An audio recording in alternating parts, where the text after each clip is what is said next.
Hey, it's Kyle with Travis Medical. I'm here with Chase Bairden and Dennis Burrell with the Coalition of Texans with Disabilities, and wanted to have a brief conversation with them regarding the overall mission of the coalition and who they're serving, how they got involved. I don't know if you guys just want to let me know what the organization, what the coalition is all about, and all that.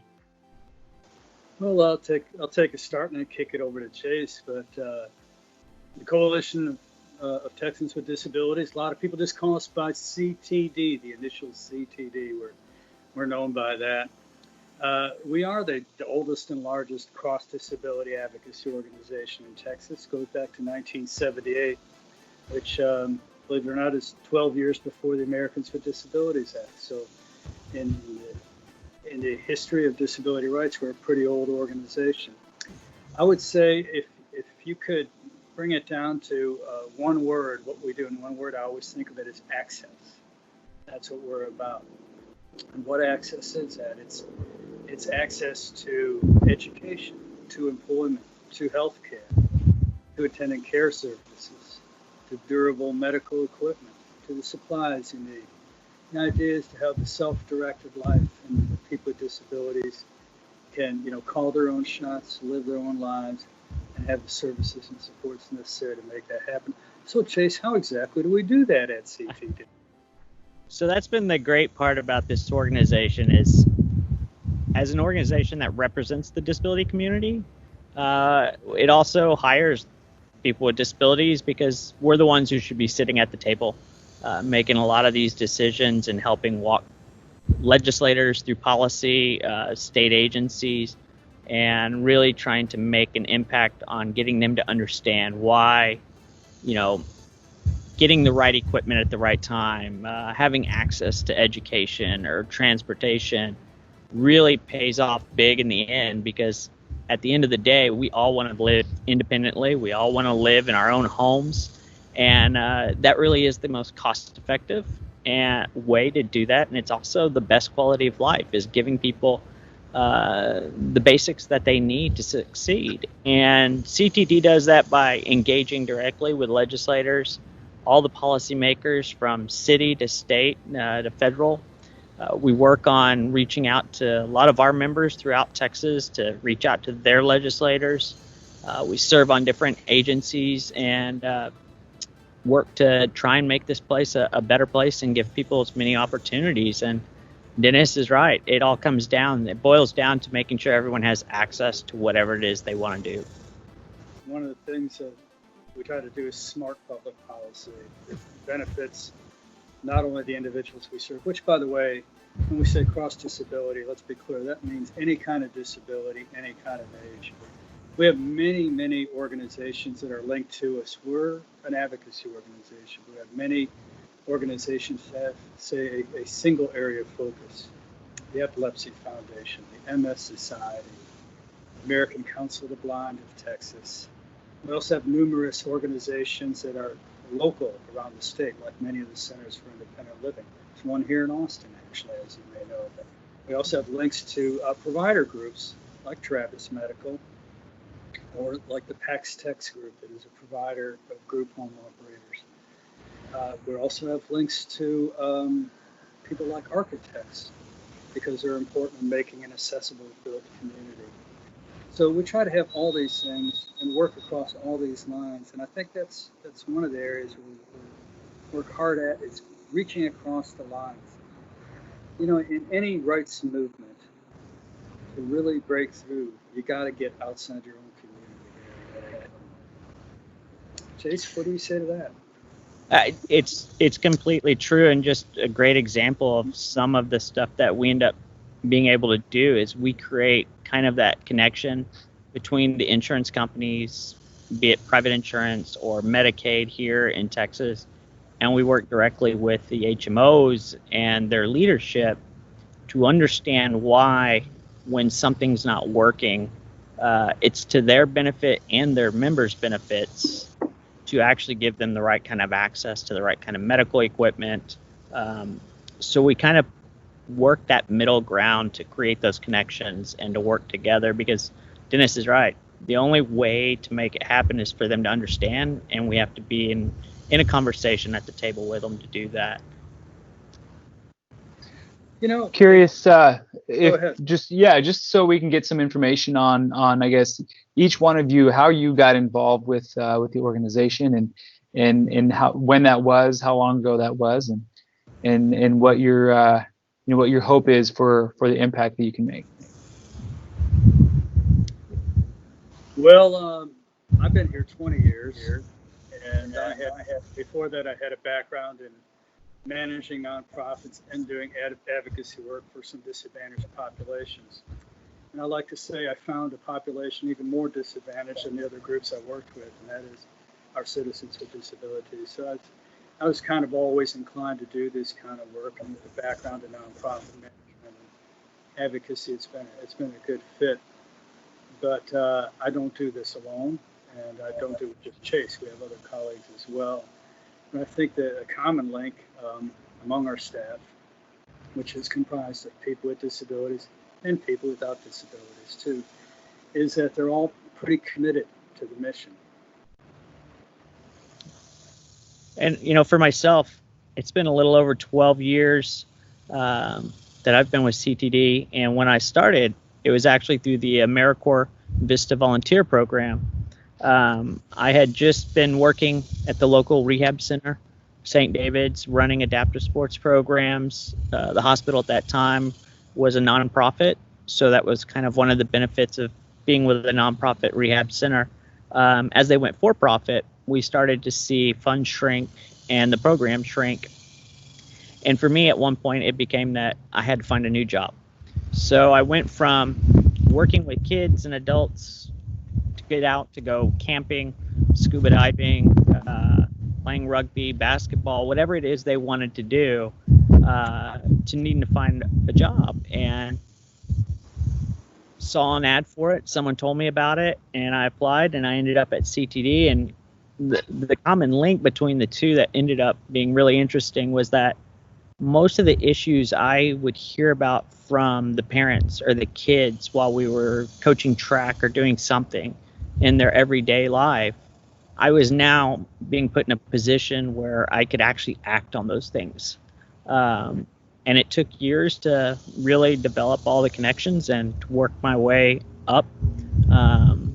But I was able to, and that was the great thing about working there, is that we were pushed, and Dennis has been a great boss that's allowed us the ability to grow there and make a difference. Quick question: when you receive donations, what are you able to do with those, and how do you put those to use to help continue to drive the impact? Oh, that's, like donations are incredibly important to us. They're incredibly important, I guess, to any nonprofit. The nature of our work is, while we do have a direct service component, our consumer-directed services agency, the other kinds of work we do, like community organizing and advocacy work, are ones that are typically we don't have access to funding sources that other nonprofits do. Like government sources don't typically give financial support to organizations to advocate to the government. In the same manner, most foundations don't do anything around advocacy either. So it's incredibly important that the contributions come in, whether it be individuals, the corporate community, businesses, they come in and provide us the opportunity to be flexible. And flexibility is one of our key strengths.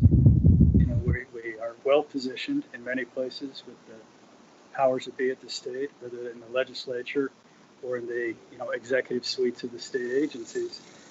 And that's what you need to be. You need to be flexible to move in on that, because the truth of the matter is that most people in positions of authority, whether in the legislature or in the state agencies, don't understand the true needs of people with disabilities and what their wants and desires are.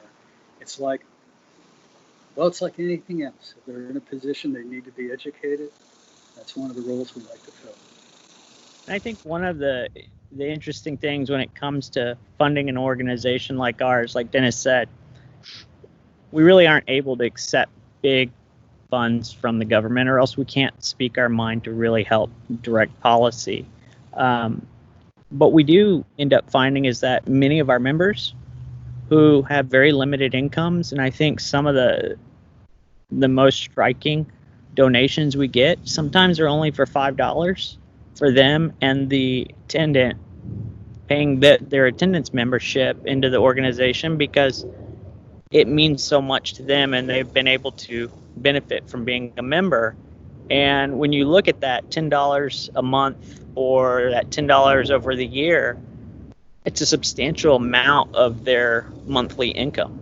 You know, there's plenty of other people who can donate more, $50 to $100, and that doesn't really affect the end of the month payments for them.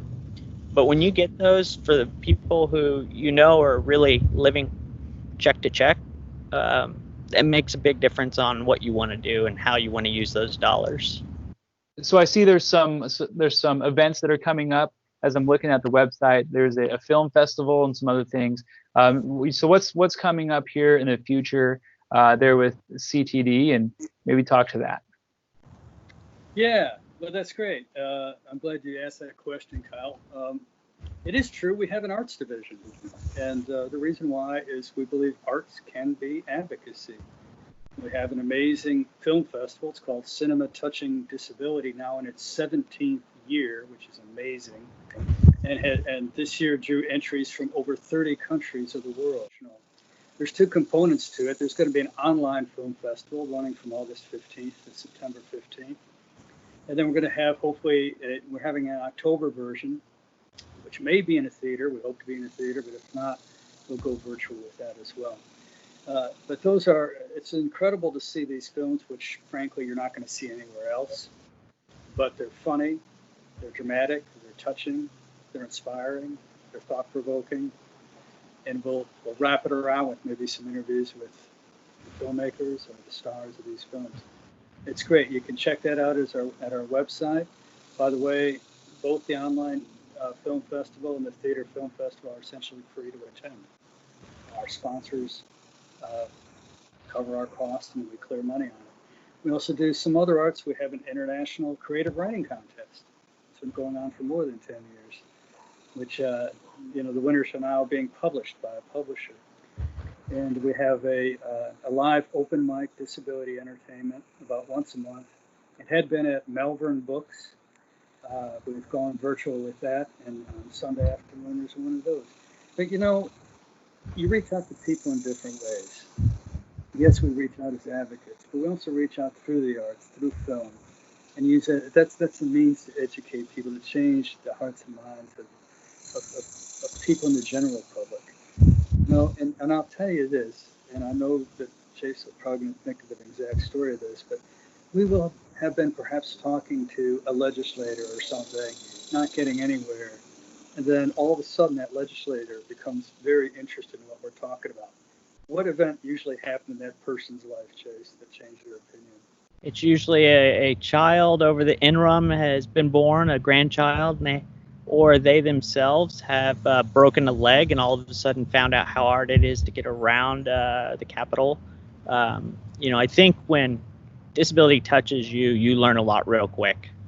What would be the best way for people to get involved, to learn more, simply just to get involved? Well, I think the best place is to go to perhaps our Facebook page, which I hope you'll have a link to, or our website, and they can learn about us. And there's ways that they can connect to us, and kind of sign up to be a Facebook friend, or put in their name and contact information. We can let them know what's coming up. Perhaps they could be in a Raise Your Voice event where they learn more about an advocacy issue. Maybe it'll have to. I'll tell you right now. Our principal advocacy issues coming up, our priority issues are raising the wages for community attendants, voting rights for people with disabilities and voting practices, special education reform, children's issues, dental services for adults with disabilities, and an expansion of medical cannabis, which our membership is very interested in as well. And I would also say that, one way for people to get in touch with us is going to the website and filling out the membership form, getting the newsletter when it comes out every month or two. We try and, reach out to people. And we don't try and overburden people with a lot of information. We really do want to know what your interests are so that we can really tailor it to that. So it's us listening to what your members need for making our decisions on where to go. Fantastic. Well, I want to thank you both for taking the time, for having the conversation, to help educate everyone here about what CTD is doing and also how we can all get involved as well. So thanks, Dennis. Thanks, Chase, so much for your time.